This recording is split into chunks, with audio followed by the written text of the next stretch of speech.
we do another one, guys. Should Christians stay away from yoga because of its demonic roots? Totally. Yoga is demonic. Now, is stretching and exercise demonic? No. Okay, so if you're lazy, you should still stretch and exercise. Right.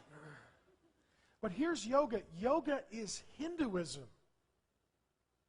That there's a spark of divinity within you. It's pantheism or panentheism, depending upon the version. That there's not creator and creation, that all is collapsed into what we call oneism.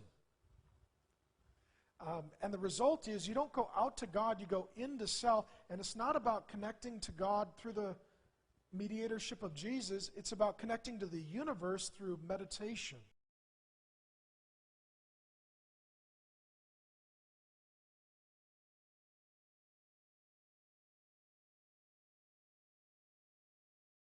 Southern Baptist Seminary President Albert Mohler says that yoga is very un-Christian.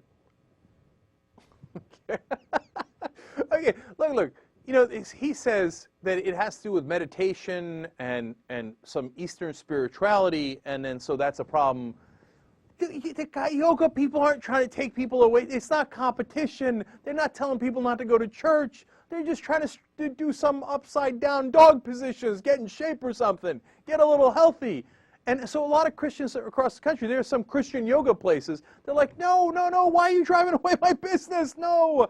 I tell people, some of them do prayers before yoga, Christian prayers.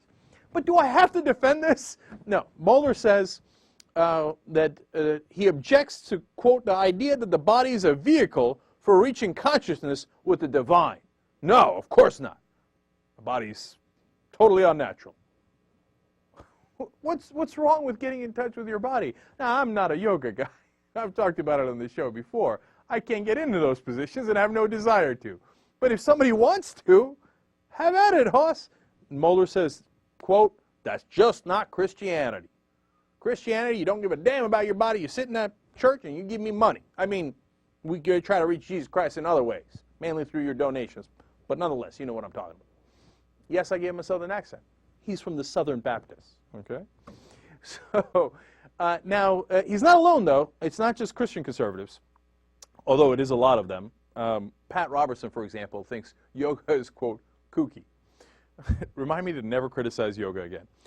And he says it's also really spooky. Okay. To be fair to him, he just said spooky, not kooky. Correct the record. Okay? And California megachurch pastor John MacArthur called yoga, quote, a false religion.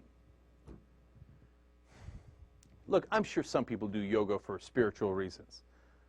But that ain't the main reason people go. Do you know how many people do yoga in this country? 7 million people. Do you know how many there are Southern Baptists there are in the country?